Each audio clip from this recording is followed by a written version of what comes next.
सुधाकर बडगुजर यांची चौकशी खुद्द नाशिकचे पोलीस आयुक्त संदीप कर्णिक यांनी केली।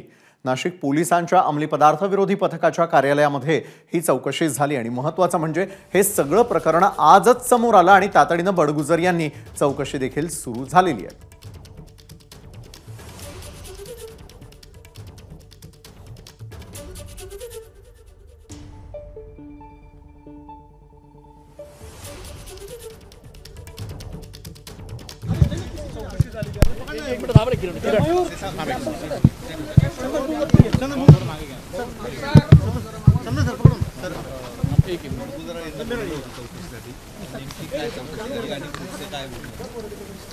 विधिमंडळाचं अधिवेशन चालू आहे, त्यामुळे या ठिकाणी काही बोलणं योग्य होणार नाही।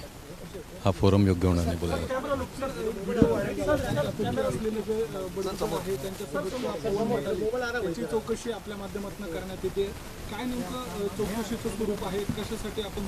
माझं उत्तर परत तेच आहे की विधिमंडळाचं अधिवेशन चालू आहे, हा विधिमंडळात प्रश्न उपस्थित झालेला आहे, त्यामुळे आपण ह्याच्यावर काही भाष्य करणं योग्य होणार नाही। थँक्यू।